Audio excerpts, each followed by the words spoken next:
8장 1절에서 3절까지만 읽도록 하겠습니다. 사울은 그가 죽임당함을 마땅히 여기더라. 그날에 예루살렘에 있는 교회에 큰 박해가 있어 사도 외에는 다 유대와 사마리아 모든 땅으로 흩어지니라. 경건한 사람들이 스데반을 장사하고 위하여 크게 울더라. 다 같이요. 사울이 교회를 잔멸할새 각 집에 들어가 남녀를 끌어다가 옥에 넘기니라. 아멘. 이번에도 성전 당국자들은 유대 지도자들이 이긴 것 같이 생각을 했습니다. 막강한 그 폭력 앞에서 스데반 집사가 순교를 당했고 또 복음의 증인들은 속수무책으로 당하는 것 말고는 할 것이 없었습니다. 사람들은 또 뿔뿔이 흩어지게 되는 그런 모습들이 이제 초대교회에 나오게 되었습니다. 초대교회에 많은 핍박 중에서 가장 큰 핍박이 이제 시작되었던 것입니다. 그런데 오늘 본문에 보면 그러면 스데반 집사의 순교와 또 그 결과는 어떤 것이었는가 하는 것을 이제 1절부터 3절에서 아주 간략하게 보여주고 있습니다. 1절 말씀 우리 함께 읽도록 하겠습니다. 1절 함께 읽습니다. 사울은 그가 죽임당함을 마땅히 여기더라. 그날에 예루살렘에 있는 교회에 큰 박해가 있어 사도 외에는 다 유대와 사마리아 모든 땅으로 흩어지니라. 아멘. 여러분, 이 모습을 보면 사울은 그가 죽임당함을 마땅히 여겼다라고 말하고 있습니다. 여러분, 어떤 면에서는 지금 바울의 옛날 이름이 이제 사울이라고 하는데 사울이라는 이름 자체의 뜻은 희망이라는 뜻입니다. 사실 그러면 사울은 지금 희망을 위해서 살아가는 사람이죠. 그런데 중요한 것은 사울이 생각했던 그 희망은 자기가 생각한 희망입니다. 자신이 생각했을 때 사울은 지금 하나님을 향한 소망 가운데 이 일을 하고 있는 거거든요. 그러니까 사울의 지금 모습은 특별한 사명의식을 가지고 이 일을 하고 있는 것입니다. 그가 그리스도 예수를 만나지 않았지만은 그가 볼 때 바로 스데반 집사와 예수 그리스도를 증거하는 자들은 다 뭘 모독하고 있어요? 하나님, 성전과 율법, 하나님을 모독하는 자들이다. 왜요? 하나님의 저주로 죽은 자를 다시 살아났다고 말하는 것 자체가 하나님의 말씀을 굉장히 이제 상반되는 일을 하고 있다. 그러니까 여러분, 사도 바울은 그가 회심하기 이전에 자신은 하나님 앞에서의 특별한 사명을 가지고 이 일을 했다라고 생각했던 것입니다. 여러분, 우리가 생각해야 될 것은 바로 이 부분입니다. 사울의 열정은 그것이 문제가 아니에요. 중요한 건 그 열정, 이러한 열심 얼마나 특별합니까? 오늘 본문에 보면은 사울이 스데반이 죽은 것을 마땅히 여겼을 뿐만 아니라 뒤에 말씀들을 보면은 그곳에 있던 3절에 보면 남녀를 끌어다가, 여러분 당시에는 사람 숫자를 셀 때 여자 숫자를 셌습니까? 안 셌다고요. 그런데 누가는 이게 그 우리의 언어 습관상 남녀를 끌어다가 그러면 오늘날의 시각으로 생각하면 그랬나 보다 하고 딱 넘어갈 수 있는 말이에요. 그런데 당대에는 어떻게 보통은 이렇게 말하죠. 사울이 교회를 잔멸할새 각 집에 들어가 사람들을 끌어다가 옥에 넘겼다, 이렇게 표현해요. 그런데 그 사람들이란 단어도 남자에 쓰는 단어만 씁니다. 그런데 누가는 사울이 교회를 잔멸할새 각 집에 들어가 남자들과 여자들을 끌어다가 이런 말을 했어요. 지금 누가는 의도적으로 여자들을 이야기하고 있어요. 그 얘기는 수많은 사람들을 말하기 위해서 이렇게 말한 거죠. 그러니까 상당수가 여자 성도들이었다 이거예요. 그럼 어떻습니까? 사울의 이 모습을 보면요, 굉장히 철저한 사람입니다. 스데반 집사, 그러니까 가장 지도자로 보인 스데반 집사만 죽이고 야 이제는 오늘 임무는 다 했으니까 돌아가자, 이렇게 하는 것이 아니었어요. 유대인들 쪽으로 보면 이 사도 바울, 지금 사울이죠. 사울은 굉장히 책임감이 강했고 아주 철두철미한 사람이었습니다. 그가 성실한 사람인 거죠, 사실. 성실하죠, 철두철미하죠. 그런데 중요한 것은 이 일이, 자신은 지금 그가 죽임당을 마땅히 여겼거든요. 그 안에 어떤 죄책이 없습니다. 죄에 대한 의식이 없습니다. 왜 그렇습니까? 사도 바울이 회심하기 전에 반드시 알아야 될 복음을 몰랐어요. 여러분, 우리가 주님 몸된 교회를 섬겨 나갈 때, 교회 나올 때 우리가 첫 번째로 알아야 될 분은 그리스도 예수입니다. 예수가 누구인지, 그 예수가 참으로, 그러니까 객관적으로도 예수가 누구인지, 2000년 전에 예수께서 이 땅에 왜 오셨는지 그 사실도 알아야 돼요. 그거 어떻게 알아요? 성경을 봐야 알 거 아닙니까? 그리스도 예수께서 이 땅에 누구로 오셨는가? 그럼 그 예수를 알았으면 여러분, 오랫동안 모태신앙으로 자라가면 자신이 2000년 전에 죽으시고 다시 살아난 그 사건이 그냥 이 뇌리에만 들어가 있는 경우가 많아요. 그 사람에게는 아직 하나님 나라가 시작되지 않았습니다. 분명히 말씀드립니다. 교회에 오래 다닌다고 해서 우리 구원이 확보되어 있는 것이 아닙니다. 성경의 진리가 아니에요. 그에게는 누구라도 부모님이 목사님이든 장로님이든 아무 상관이 없어요. 하나님은 지금도 부모님을 부르는 게 아니라 나를 부르고 있다고요. 나를. 내가 2000년 전에 일어난 그 그리스도 예수의 그 성육신의 사건, 그의 죽으심과 다시 사는 부활의 사건, 그러니까 그것이 나와 현재적으로 어떤 관계성이 있는가, 그것이 신앙입니다.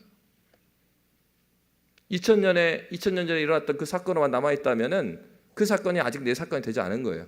그러면 지금 해야 될 것은 무엇이겠습니까? 하나님 앞에 무릎 꿇고 기도해야 됩니다. 하나님, 오랜 시간 내가 예배를 드렸고 저렇게 나옴에도 불구하고 예수 그리스도가 누구이신지 참으로 인격적으로 만난다고 하는데 그것이 나에게 없습니다. 여러분, 목사가 되고 장로가 돼도요, 그리스도 예수를 만나지 못하면 그 사람에게는 하나님 나라가 아직 시작이 안 됐다고요. 그 목사는 다 예수를 인격적으로 만났는가? 여러분, 그 유럽의 아주 훌륭한 목사님 같은 경우에도 그가 이 자유주의 신학에 빠져가지고 이 자유주의 신학을 배워가면서 굉장히 예수를 어떻게 공부했냐? 학문적으로 배운 거예요. 근데 그가 어떻게 회심하게 됐냐면 이제 시골 교회에 설교자가 비어가지고 교수를 하다가 신학교 교수였어요. 목사죠. 교수죠. 그런데 시골 교회에 그 목회자가 비어 있어서 설교하러 가라는 거예요. 그래서 설교하러 딱 갔는데 거기서 말씀을 전하고 나니까 거기에 나이 많이 드신 권사님이 그러는 거예요. 나가는 길에 보통은 어떻게 합니까? 예배 끝나고 나면 목사님, 은혜가 안 돼도 여러분 하시는 말씀 있죠. 목사님, 악수하면서 은혜 받았습니다. 그런데 그날은 그 나이 많으신 할머니 성도님이 나갈 때 그러는 거예요. 교수님 말씀을 들으니까 교수님 메시지 가운데 틀린 얘기는 하나도 없습니다. 그런데 예수가 느껴지지 않습니다. 왜 그래요? 학문적으로 성경을 다 외우고 예수가 역사적으로 무슨 일을 했고 그 논문을 쓰고 예수에 관해서 가르친다 하더라도 예수에 관해서는 가르칠 수 있지만 그를 지나간 예수에 대한 내용은 하나도 없는 거예요. 오늘날 그리스도 예수를 만나는 게 얼마나 중요합니까? 교회의 자리만 지키고 있다가는 여러분이 한국 교회 상황은 아주 심각한 상황입니다. 통계적으로 보면은요, 한국의 통계는 아닙니다. 미국의 통계인데 현재 교회에 나온 코로나 이전과 이후를 막 이렇게 조사를 하고 설문을 막 했어요. 그러니까 해보니까 교회에 나가는 사람 중에 예수를 만나지 못했다라고 응답하는 사람이, 그러니까 내가 예수를 만나는지 안 만나는지 모르겠다. 그러니까 하나님 교회를 다니고 있지만은 하나님이 정말 살아계신지는 모르겠다. 이렇게 응답한 사람이 52%였대요. 한국은 더 나을까요? 오히려 한국은 더 심각할 수 있습니다. 근데 이제 한국 상황은 어떠냐면 어릴 때부터 어떻게 배웠어요? 묻지도 말고 따지도 마라. 너 예수 만났다라고 계속해서 주입식 교육을 받아요. 이 아이들이 그리스도 예수를 만난 적도 없는데 답변이 뭐냐? 나 예수 만났다 이거예요. 여러분, 그러면 어떤 일이 일어난 줄 아십니까? 히틀러도 교회를 다닌 사람인 거 아시죠? 분명히 교회는 다녔지만은 그에게 2000년 전에 계셨던 그 그리스도 예수가 그의 심장을 지나간 적이 없으니까 그리고 인격적으로 만난 적이 없으니까 열심을 내면 낼수록 어떤 일이 일어납니까? 하나님 나라를 망치는 일을 하는 겁니다. 사도 바울이 예수를 만나기 전에 그 일을 하고 있는 거예요. 굉장히 열심히 하고 철두철미합니다. 성실합니다. 우리는 보통 열심히 하고 성실하면 좋다고 생각해요. 그런데 열심과 성실이 어디를 향할 때 좋은 것이에요? 참으로 좋으신 그 하나님을 향할 때 그게 진짜 좋은 거죠. 열심히 있고 그리고 머리도 좋고 그다음에 철두철미한 성격이에요. 그런데 그가 많은 섬김들의 방향이 그리스도 예수를 향하고 있지 않다면 그것은 아무것도 아닙니다. 아니 오히려 해가 되는 거예요. 사울에게는 이게 성경이 이렇게 말하잖아요. 일말의 죄에 대한 그 사람을 스데반 집사를 죽인 것에 대한 부끄러움이 없어요. 그래서 사울은 그가 죽임당함을 어떻게 여겼다고요? 마땅히 여기더라. 왜 그랬습니까? 알아야 될 바 예수는 몰랐어요. 이 상태에서도 사울은 성경을 달달달 외우고 있는 사람이었습니다. 그는 바리새파 중에 바리새파였기 때문에 성경 대회 나가고 성경을 달달달 외우든 그리고 섬김에 있어서 모든 사람의 모범을 보이든 그것과 예수 그리스도를 만났다는 것과는 상관관계가 없을 수 있어요. 그러니까 여러분 우리가 하나님 나라 백성으로 주님을 예배하며 살아갈 때 가장 시급하게 기도해야 될 것은 하나님 우리 교회 가운데 우리 가정 가운데 우리 자녀 가운데 명목상의 그리스도인으로 이 인생 살아가지 않도록 해주십시오. 그리스도 예수를 나의 구주 나의 하나님으로 아빠의 하나님 말고요 엄마의 하나님 말고 내 하나님으로 고백할 수 있는 그런 믿음을 이 아이에게 주십시오. 우리 자녀에게 주십시오. 여러분 이게 가장 시급한 것이 무엇입니까? 경제가 어렵습니다. 어렵지요. 그리고 기후변화 너무 힘든 상황이 있죠. 한국 경제가 어렵고 많은 것들이 어렵습니다. 근데 가장 시급한 건 뭔지 아십니까? 이런 많은 증거를 보십시오. 기후가 변한 거 그리고 전쟁이 일어나고 예수님께서 말씀하셨던 말세가 지금 코앞에 왔는데 중요한 것은 그리스도인들도 마저 자신이 그리스도 예수를 만났는지 안 만났는지 그 관심이 없어요. 주님이 오실 때가 가까웠다는 것이 이 세계에 많은 증거들이 보여지고 있는데 사람들 그 관심이 없습니다. 주된 관심이 무엇입니까? 손님들이 많이 와야 되는데 주된 관심은 뭐예요? 어느 대학을 갈까? 제가 이렇게 말하는 하나하나가 잘못됐다는 건 아니에요. 우리 기도해야죠. 주님 우리 회사를 붙들어 주십시오. 경기를 붙잡아 주십시오. 기도 마땅히 해야 될 제목입니다. 그런데 우선순위가 있죠. 그중에서 가장 시급하게 기도해야 되는 것은 먼저는 내가 정말 예수를 알고 있느냐는 거예요. 그리고 우리 자녀가 예수를 알고 있느냐에 대한 얘기입니다. 여러분 어느 시대도 그리스도 예수를 알기를 열심으로 도와준 시대는 없습니다. 그러면 우리는 기억해야 됩니다. 하나님께서 우리에게 이렇게 평화로운 시대를 주고 우리에게 이 대한민국처럼 예수 그리스도를 잘 믿을 수 있는 나라가 없어요. 하나님께서 이렇게 특별한 은혜를 주신 것은 특별한 사명이 있기 때문입니다. 그러면 그 사명 감당하려면 어떻게 되겠습니까? 사도 바울이 어떻게 사명 감당하게 돼요? 그리스도 예수를 만났기 때문에 그가 그의 삶을 180도로 돌렸던 것이에요. 사춘기에 있는 아이들이 있고 누가 그랬죠? 아이들이 문제가 있고 모든 답이 어디에서 나와요? 그가 인생의 방향이 바뀌어야지 궁극적으로 그에 나아가는 방향이 바뀌는 것이지 인간적으로 많이 컨트롤하고 해보십시오. 어디까지 할 수 있는가? 그러니까 우리가 기억해야 될 것은 그것입니다. 열심히 이전에 우리가 알아야 될 바 그리스도 예수를 알고 있는가예요. 드려야 될 예배를 정말로 하나님께 드리고 있는가입니다. 사울이 알았어야 되는 것, 그의 이름은 희망이지만 정말 희망이 되시는 그리스도 예수를 그는 알지 못해서 그는 지금 아무런 마땅히 스데반 집사를 죽인 것을 마땅히 여기면서 당당하게 살아가고 있는 것입니다. 여러분 그렇습니다. 신자에게 가장 시급한 것은 복음을 제대로 이해하는 것이에요. 요한은 요한복음 16장 2절에서 이렇게 말하고 있습니다. 함께 읽겠습니다. 사람들이 너희를 출교할 뿐 아니라 때가 이르면 물은 너희를 죽이는 자가 생각하기를 이것이 하나님을 섬기는 일이라 하리라. 아멘. 예수님께서는 이 사실을 아셨죠. 예수님께서 하신 얘기입니다. 너희를 죽이면서 그것이 하나님의 일을 한다, 하나님을 섬긴다 하는 자들이 나올 것이다. 사울이었어요.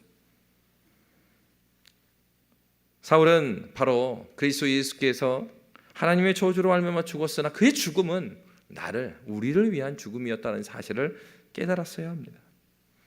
여러분 많이 해야 될 일들이 있고요, 우선순위가 있지만 가장 소중한 그리스도 예수를 바로 아시기 바랍니다. 그것이 우리의 소망이에요. 우리가 예배하는 이유예요. 우리 함께 모이는 이유입니다. 우리 1절 말씀 다시 한번 읽을까요? 1절 함께 읽겠습니다. 사울은 그가 죽임당함을 마땅히 여기더라. 그날에 예루살렘에 있는 교회에 큰 박해가 있어 사도 외에는 다 유대와 사마리아 모든 땅으로 흩어지니라. 두 번째로는 그럼에도 불구하고, 이런 핍박이 있음에도 불구하고 누가 그 예루살렘에 남아 있었습니까? 큰 박해가 있었는데 누구 외에는 다 흩어졌다고요? 사도 외에는 흩어졌습니다. 여러분, 어떤 사람들은 말하기를 이렇게 이제 해석을 하기도 해요. 그런 핍박이 있음에도 불구하고 사도들이 남았었던 이유가 무엇인가? 그것은 사도들은 다 유대인들이었고, 그리고 흩어진 사람들은 디아스포라 유대인들, 그러니까 예루살렘이 고향이 아닌 사람들 중심으로 다 흩어졌다, 이제 이렇게 해석을 하는 분들도 있습니다. 그런데 여러분, 우리가 상식적으로 생각해 보면은 이러한 그리스도 예수를 믿는 자들을 박해를 할 때 누구를 먼저 잡아들이겠어요? 지도자들이죠. 스데반 집사를 먼저 죽인 것처럼 사실은 스데반 집사가 죽었으면 그 다음에는 잡혀 죽을 사람이 누구겠어요? 사도들입니다. 그러니까 사실은 사도들이라고 유대에 살고 있었던 사람들이기 때문에 안전한 게 아니죠. 사도들도 위험에 처해 있었습니다. 근데 이제 중요한 것은 사도들은 교회를 지키기 위해 남아 있었던 것이죠. 여러분, 그렇습니다. 사도들은 어디에 있었습니까? 그들이 있어야 될 곳에 있었어요. 어떤 물리적인 어떤 그 예배당을 말하는 게 아니에요. 지금 이들이 남아 있었다는 것, 사도들이 남아 있었다는 건 교회의 큰 밖에 있어라고 했을 때 이 교회는요, 오늘과 같이 이런 건물을 말하는 게 아니에요. 이 교회가 누구죠? 그 예수 믿는 사람들이에요. 두려워 떨며 그리고 굉장히 괴로워하고 있는 그 교인들과 함께, 왜? 교인들이 교회니까 그들과 함께 사도들이 있었어요. 여러분, 사도들은 이제 비교해 보십시오. 사울과 사도들의 모습을 보세요. 사울은 지금 있어야 될 곳에 있는 것이에요? 아니죠. 사울은 자신이 하나님 나라를 정면으로 공격하고 있는데 그곳이 자기가 잘하는 일이라고 생각하고 있는 것이고, 사도들은 있어야 될 곳 어디예요? 사도들에게 그의 양들을 맡기셨잖아요. 그의 양들이 있는, 흩어지지 않고 남아있는 그 성도들과 함께 있었던 거예요. 여러분, 이렇게 다른 거예요. 예수를 아는 사람은 자기가 어디에 있어야 될 줄 아는 사람입니다. 우리가 그리스도 예수를 깊이 만나야 되는 이유가 무엇입니까? 우리가 어느 곳에 있어야 되고 어느 자리에 앉고 서는 것이 무엇인지, 그리고 우리가 어떤 일을 해 나갈 때 이것을 왜 해야 되는가, 하지 말아야 되는가가 근본적으로 예수 그리스도를 만나지 못하면요, 분별이 안 됩니다. 세상적으로 탁월하다고요? 세상에서 교수하고 그런다고 해서 하나님 나라 일을 바르게 분별할 수 있는 게 아닙니다. 그리스도 예수를 만나지 못한다면 그는 그의 모든 방향이 그 안에 있는 죄성이 원하는 곳을 향하게 돼 있어요. 어떻게 예수 그리스도를 만나지 않은 사람이 하나님 나라의 일에 동의할 수 있겠습니까? 그러니까 어때요? 향유 옥합을 깨트려서 예수님께 이 옥합을 부으니까 제자들이 뭐라고 그랬어요? 야, 그거 아깝게 말이야. 그거 갖다가 어려운 사람을 도와주면 될 텐데, 오, 아까워라. 이렇게 어떻게 보이는 거예요? 계산이 되는 거예요. 계산. 딱 깨뜨렸을 때, 와, 저거 얼마짜리인데? 이게 딱 떨어오는 거예요. 우리가 그리스도 예수께 더 나아가고 깊이 만나야 되는 이유는, 신자는, 참된 신자는 누굽니까? 있어야 될 자리에 있는 사람이에요. 예배하는 자리에 마땅히 있어야 되는 것이 그리스도인이죠. 그리스도인은 그가 어느 자리에 있어야 되는지 누구입니까? 예배하는 사람들이에요. 예배자입니다. 그가 누굽니까? 그리스도 예수께서 그를 제자로 불렀습니다. 주님께서는 이렇게 하지 않았어요. 자, 어디 보자. 너희 중에 제자로 뽑을 사람을 한번 선택해 볼까? 그래서 예수님이 자, 모두 이력서를 내봐. 스펙을 한번 볼까? 그렇게 해갖고 제자를 부르지 않거든요. 예수님 어떻게 말씀하셨습니까? 예수님께서 부활하고 승천하실 때도 마지막 남기신 말씀이 이 말씀입니다. 마태복음 28장 19절에서 20절에 보면 예수님의 마지막 명령이 나와 있죠. 우리 함께 읽도록 하겠습니다. 그러므로 너희는 가서 모든 민족을 제자로 삼아 아버지와 아들과 성령의 이름으로 세례를 베풀고 내가 너희에게 분부한 모든 것을 가르쳐 지키게 하라. 볼지어다 내가 세상 끝날까지 너희와 항상 함께 있으리라 하시니라. 아멘. 주님은요 특정한 몇 명만 뽑아가지고 야 너희들은 이거 잘하니까 제자고 너희들은 불합격 이렇게 하지 않으셨어요. 어떻게 하라고요? 너희는 가서 누구로 제자 삼으라고요? 모든 민족을 제자 삼아라. 주님은 우리 모두가 제자 되기를 원하는 거예요. 특정한 사람만 섬기고 특정한 사람은 나는 뭐 잘하는 게 없으니까 앉아있고 그걸 원하지 않는다고요. 주님이 원하시는 것은 우리 모두예요. 여러분 모두를 주님께서 부르셨단 말이에요. 누구로 불렀어요? 그러니까 이 어떤 사람이 이런단 말이에요. 요한복음 10장 말씀에 보니까 하나님을 누구로 비유했습니까? 하나님은 목자야. 그리고 그의 백성들을 누구로 비유했어요? 양이야.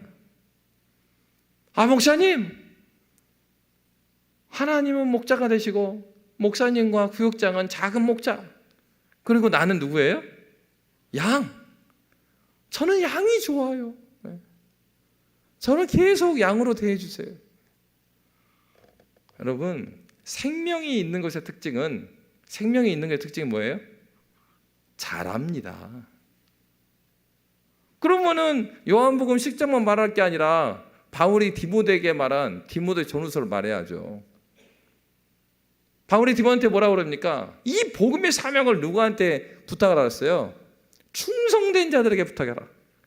그래갖고 이 하나님의 부르심 받은 자들은 하면서 첫 번째 말하는 게 누구의 비유였어요? 군인의 비유였다. 군인. 부름바 받은 군인은 누구도 자기 스케줄대로 움직이는 사람이 없고 부른 자들의 명령을 따라 움직인다. 양으로만 말한 게 아니고요. 누구라고 불렀다고요? 군인이란 말이에요. 성도는 그에게 생명이 있다면, 이렇게 예수 그리스도를 만났다면 성도는 자라가고 있는 사람입니다. 그 자리에 머물러 있는 사람은요, 예수를 만나지 않았기 때문에 머물러 있는 거예요. 예수가 우리 안에 들어와 있는 순간 우리는 그 자리에 머물 수가 없어요. 불가능하죠. 여러분 그렇습니다. 내 신앙에 대해서 잘 살펴봐야 하는 것이죠. 우리가 정말로 그리스도 예수를 알았다면 어떻게 합니까? 자라가고요. 제자리에 있으려고 하지 않고 나도 주님의 제자로 세워가기를 원하는데 주님을 더 알아가고 싶다. 주님 앞에 세워져 가고 싶다. 그런 소망과 열망을 가져요. 너무나 좋은 여러분도 그러지 않습니까? 너무 맛있는 식당에 갔어요. 그러면 여러분 평상시에는 그렇게 좀 피곤한 기색으로 보이다가 갑자기 오늘 점심 어디서 먹을까? 그러면 한 직원의 눈이 반짝이기 시작합니다. 일할 때는 흐리멍텅한 눈이 밥을 먹지 않으니까 막 밝아지고 있어요. 팀장님 아주 기쁜 소식이 있습니다. 팀장님 깜짝 놀라죠. 그래? 이번에 뭐 거래처가 어떻게 그렇게 하기로 했어? 아니요. 이 식당을 꼭 가야 됩니다. 이 확신을 가지면서. 왜? 자기가 먹어봤죠. 그러니까 우리가 맛집 하나를 발견해도요, 그 안에 기쁨이 있고 확신이 있어요. 여러분 예수 그리스도를 만나고 예수의 생명이 내 안에 있으면 그 자리에 머물러 있는 성도가 되지 않아요. 잘합니다. 그래 하나님 말씀 듣고 싶습니다. 그리고 하나님 말씀이 사모가 됩니다. 기도의 자리가 사모가 돼요. 예배가 사모가 돼요. 여러분 예배를 기뻐하셔야 돼요. 예배는 견디는 자리가 아닙니다. 여러분 영화관 가면 막 기대되죠? 영화관 가면 그러시더라고요. 영화관 가면 이렇게 광고가 많아. 빨리빨리 시작하지 말이야. 근데 예배 시간에 딱 오면 언제 끝나나? 그러면 내 신앙을 봐야 돼요. 내가 진짜 어떤 상태인가? 진짜 하나님을 만나기를 사모하고 하나님을 즐거워하고 있는 것인가? 여러분, 그렇습니다. 신자는요, 있어야 될 곳에 있는 사람이에요. 그리고 그 주님은 우리를 모두 제자로 부르셨습니다. 누구는 제자가 되고 그게 아니고 어떤 사람은 먼저 하나님의 제자로 나간 사람이 있고요. 지금은 나는 이제 시작했어요. 그럼 이제 성실하게 주님 만나러 나가는 거예요. 주님 앞에서 세워져 가는 저와 여러분이 되시기를 주의 이름으로 축원합니다. 1절 말씀에 보니까 어떻게 되어 있냐면 사울은 그가 죽임당함을 마땅히 여기더라. 그날에 예루살렘에 있는 교회에 큰 박해가 있어 사도 외에는 다 유대와 사마리아와 모든 땅으로 흩어지니라. 여러분, 사실 이렇게 보면 그런데요, 예수 그리스도를 만났음에도 불구하고 이렇게 핍박만 당하는 것이 정말로 신자의 삶입니까? 라고 했을 때 굉장히 하나님의 뜻이, 하나님의 이 일이 다 실패하는 것처럼 보인단 말이에요. 그런데요, 누가는 오늘 이 말씀을 보면 오늘 본문의 1절 마지막 절 사도 외에는 다 어디로 갔다고요? 유대와 사마리아와 모든 땅으로 흩어지니라. 여러분, 이 유대와 사마리아와 땅 끝으로 흩어졌다. 어서 많이 듣지 않았어요? 사도행전 1절 8절입니다. 사도행전 1절 8절 함께 볼까요? 함께 읽겠습니다. 오직 성령이 너희에게 임하시면 너희가 권능을 받고 예루살렘과 온 유대와 사마리아와 땅 끝까지 이르러 내 증인이 되리라 하시니라. 아멘. 여러분, 지금 누가는 어떤 얘기를 보여주고 있냐면 인간적으로 보면 이것은 굉장히 슬픈 일이고요, 괴로운 일이고요, 핍박을 치르고 할 사람이 어디 있습니까? 고통스러운 일입니다. 그럼에도 불구하고 누가는 뭘 드러내고 있냐면 지금 오직 성령이 너희에게 임하시면, 성령이 임할 때 하나님께서 너희에게 어떤 일을 이루실 것인가? 예루살렘과 온 유대와 사마리아 땅끝까지 이르러 내 증인이 되리라. 아멘. 핍박의 일입니다. 인간적으로 굉장히 고통스럽고요, 우리한테 안 좋은 일이에요. 악한 일이죠. 그럼에도 불구하고 하나님께서는 그 악한 일까지라도 그 악한 일이 하나님의 큰 구원의 뜻을 결코 뛰어넘을 수 없다는 걸 보여주고 있는 거예요.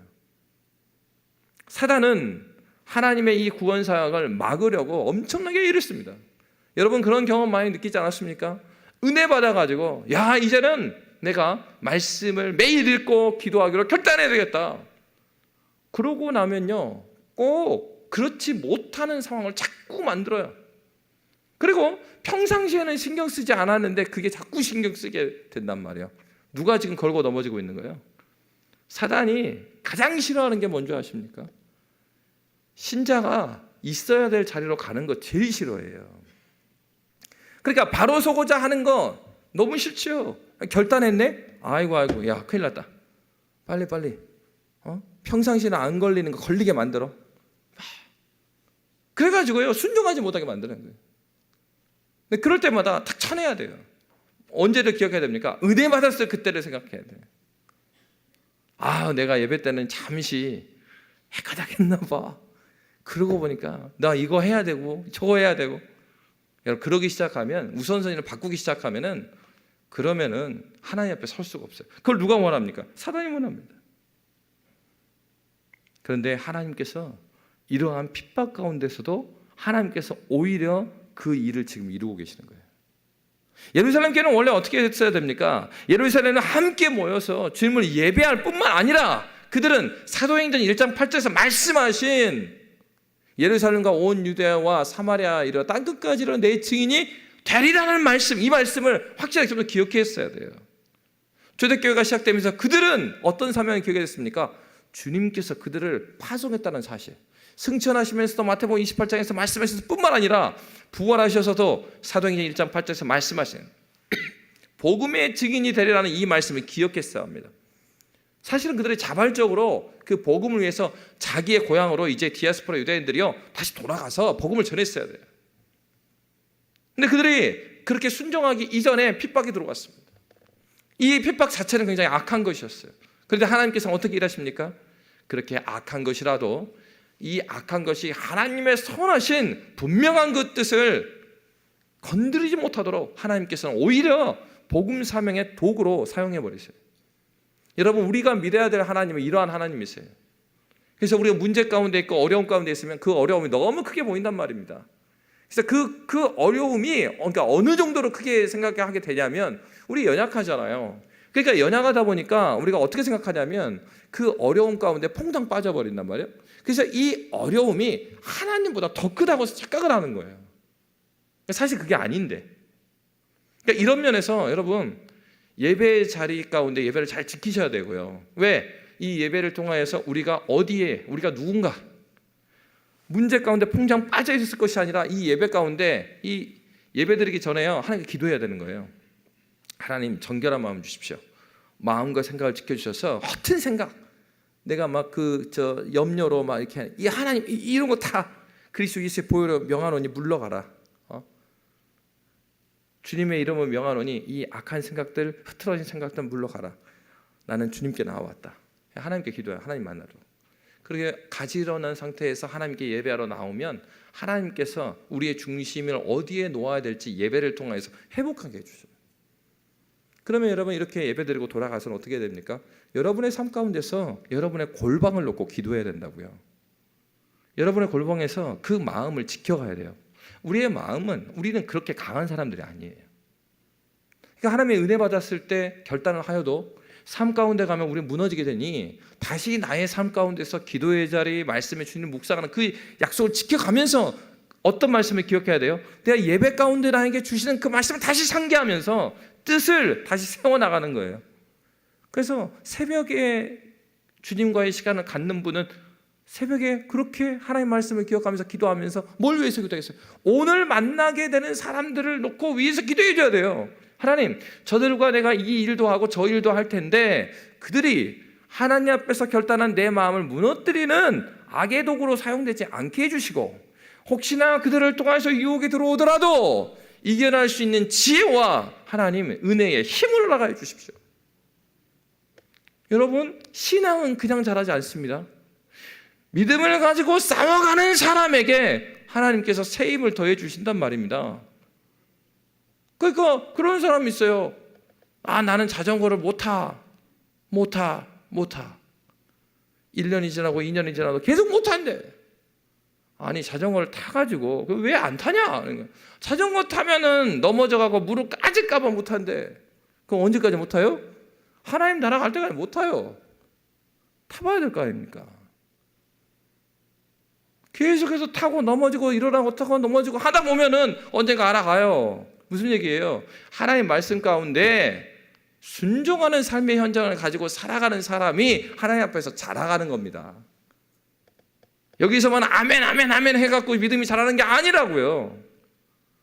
하나님 말씀을 내가 받았으면 그 말씀 가지고 이 일주일 동안 말씀을 가지고 삶 가운데 싸워보는 사람에게 말씀이 이렇게 달고 말씀이 이렇게 힘이 되는구나, 그거 경험하게 되지. 아니, 일주일 동안 예배의 정신으로 살아가지도 않은 사람한테 다시 돌아오는 예배가 어떤 의미를 갖고 있겠어요? 그러니까 여러분, 하나님의 말씀을 내가 들었으면 그 말씀으로 하루하루를 살아내는 몸부림이 있어야 된다고요. 그럼 몸부림 없는 사람에게 성장이 없어요. 이 씨를 하나 심었을 때도 보십시오. 화분에 심으면 이 씨가 발화가 되면서 치고 올라오는 힘이 얘가 있으니까 올라오는 거거든요. 그런 힘이 우리에게 나오냐 이거예요. 그 하나님에게서 나오잖아요. 그러면 하나님께 자꾸 돌아가가지고 유혹이 올 때마다 이 유혹을 밟아내고 하나님 앞에서 말씀으로 이겨내고, 때로는요 어떤 청년들도 봤냐면, 아니 손이 맨날 지저분해. 뭘 자꾸 써놔가지고, 너 무슨 고시 준비하냐. 근데 고시를 준비해도 시험 보러 가면은 이건데 뭘 자꾸 써놔요 매일매일. 뭔가 봤더니만 그날 아침에 묵상한 말씀 중에서 핵심적인 말씀을 여기다 써놓은 거야.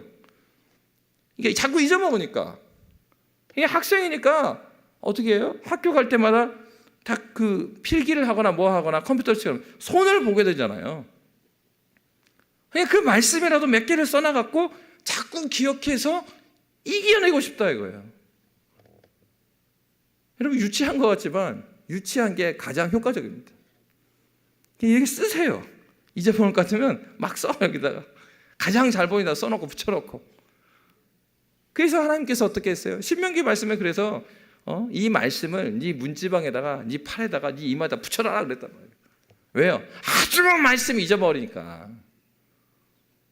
여러분, 그리스도인들 하나님 앞에 살아가는 사람들은 바로 이렇게 살아가는 사람이에요.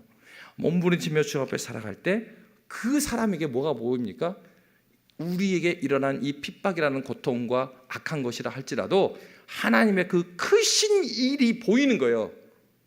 그렇게 하나님의 뜻대로 순종하는 사람한테 그게 보입니다. 순종하지 않는 사람에게는요, 뭐가 보입니까? 인간적인 생각이 많이 드는 거예요. 이것도 마음에 안 들고 저것도 마음에 안 들고. 하나님의 일하시는 거는 자기 관심이 아니에요. 관심 밖에 있으니까 안 보이는 거예요. 여러분 그러지 않아요? 제가 신학교 가고 나서 보니까요, 도로에 교회들이 엄청 많이 생겼더라고요. 그전에는 교회가 잘 안 보였어요. 어떤 분이 그래요. 자기가 제약업계에 일을 하셔. 그래서 어느 동은 진짜 병원이 많다고. 그분한테 지나가면 뭐만 보여요? 병원만 보여요. 관심사. 우리가 예수를 사랑하면요, 하나님의 뜻을 생각하고 하나님 말씀대로 살아가려고 하면 내 삶에 있어서 우리 가정 가운데, 우리 교회 가운데 하나님의 일하심이 무엇인지에 관심이 많으니까 그게 보여요. 그런데 내 관심이 하나님께 없으면 하나님의 일하심이 안 보입니다. 여러분, 하나님께서는 지금도 말씀하신 하나님이고 지금도 우리를 위해서 일하셔요. 그런데 그 일하심이 누구한테 보인다고요? 그 말씀을 믿고 그 말씀 가운데 살아가는 사람이 그게 보여요. 그러니까 여러분, 하나님께서 부르신 사람들에게는 이렇게 하나님의 일하심의 눈으로 보는 거예요. 그러니까 이 말씀을 기록한 사람이 누굽니까? 누가죠. 그러니까 누가의 눈에는 이게 보였던 거예요. 오직 성령이 너희에게 임하시면 너희가 권능을 받고 예루살렘과 온 유다 사마리아 땅끝까지 이르러 내 증인이 되리라. 가만 보니까 핍박의 사건을 서술하는데도 이 일을 통하여서 이들이 어디로 흩어졌다고요? 사도행전 1장 8절에서 말한 대로 하나님께서 말씀하시는 곳으로 이들이 흩어졌다. 뭘 이야기하려고 그래요? 이 다음에 바로 흩어져서 그 증인의 사명을 이들이 감당했다. 8장부터 이게 사도행전의 그 주인공이 바뀌거든요. 여러분 그렇습니다. 그러므로 신자들은 어떻게 살겠어요? 우리의 삶에 있어서 왜 시험에 빠집니까? 우리의 시선이 하나님께 가 있지 않기 때문에 그래요. 궁극적으로 우리는 주님을 바라보고 주님을 의지해야 됩니다. 하나님이 누구이신가? 하나님께서 내 삶에서 무슨 일을 하고 계신가? 이것을 바라볼 줄 아는 사람들이어야 됩니다. 그럼에도 불구하고 핍박은 계속해서 더해갔습니다. 3절 말씀 함께 읽겠습니다. 3절 함께 읽습니다.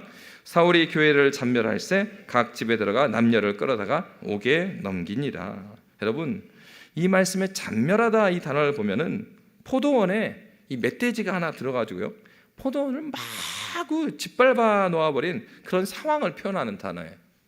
그러니까 마치 사울과 그 무리들이 교회에 들어와가지고 교회를 다 헤쳐놓는 거예요. 여러분, 그런 고통이 있을 때 하나님이 사명대로 살아간다고 했는데 하나님 아버지, 그런데 왜 이렇게 고통이 옵니까? 그럴 때 우리는 무엇을 바라봐야 되겠습니까? 하나님께서는 그러한 일들을 내버려 놓고 방관하시는 하나님이신가? 성경은 분명히 말하고 있습니다. 하나님은요, 그러한 하나님이 아니세요. 교회의 거룩성을 훼손한 아나니와 삽비라는 하나님 앞에서 죽임을 당했습니다. 헤로드 왕은 병으로 죽게 하셨습니다. 여러분, 역사를 보십시오. 역사 가운데 기독교를 박해하던 로마의 황제들마저 단명했습니다. 병으로 죽었거나 암살을 당했어요. 하나님께서는 주님의 몸된 교회를 해치는 자들을 가만두지 않으세요. 기억해야 합니다. 누구라도요, 그의 자녀라 할지라도 그들이 하나님 나라 그리고 주님의 몸된 교회를 해칠 때, 여러분, 한 목회자의 하소연을 들었어요. 교회에서 중직을 하고 은퇴하신 분이 교회를 향해서 소송을 했대요. 여러분, 이거는 불가능한 일입니다. 교회의 머리가 누가 되시죠? 그리스도 예수이십니다. 예수께서는 교회를 다스리시고 예수께서는 또한 이 세상을 다스리시죠. 그런데 다스리를 받고 있는 세상의 법으로 그리스도 예수의 몸된 교회, 그러니까 예수께 소송장을 던진 거죠. 그가 중직이었어요. 그가 정말로 그리스도 예수의 백성인지 궁금합니다. 자신들의 사사로운 일을, 그 사사로운 명예와 그 자기의 무엇을 얻겠다고 어떻게 주님의 몸된 교회에 소송을 겁니까? 그 하나님께 용서받기가 어려운 죄예요. 오늘날은 너무나 교회가 타락해서 이런 것을 아무것도 아니게 생각하는 사람들이 있습니다. 하나님을 두려워하십시오. 하나님은 살아계십니다. 하나님은 주님의 몸된 교회가 이런 악한 무리에 의해서 무너지는 가만 보지 않으신 하나님이세요. 그의 백성들과 함께 하시고 그 고통 가운데 함께 하셨어요. 하나님 당신은 어디 가셨습니까? 그렇게 외칠 그때도 우리 하나님은 그들과 함께 계셨습니다. 여전히 주님은 우리와 함께 계셔서 주님의 몸된 교회가 있어야 될 그곳으로 나아오기를 원하고 계십니다. 여러분, 어디로 나아가시겠습니까? 우리가 나아가야 될 곳은 바로 하나뿐입니다. 있어야 될 곳 바로 그것, 예배자의 자리. 주님께 나아올 때 주님께서는 그의 백성들을 아주 품으로 안아주십니다. 사도는 이렇게 고백했습니다. 고린도후서 1장 8절부터 10절입니다. 이 말씀 함께 읽고 마치겠습니다. 함께 읽겠습니다. 형제들아, 우리가 아시아에서 당하는 환난을 너희가 모르기를 원하지 아니하노니 힘에 겹도록 심한 고난을 당하여 살 소망까지 끊어지고 우리는 우리 자신이 사형 선고를 받은 줄 알았으니 이는 우리로 자기를 의지하지 말고 오직 죽은 자를 다시 살리시는 하나님만 의지하게 하십니다. 그가 이같이 큰 사망에서 우리를 건지셨고 또 건지실 것이며 이후에도 건지시기를 그에게 바라노라. 아멘. 건지시는 하나님께서 믿음을 가지고 주 앞에 살아가는 저와 여러분에게 크신 은혜로 함께 하시기를 주의 이름으로 축원합니다. 살아계신 하나님 아버지,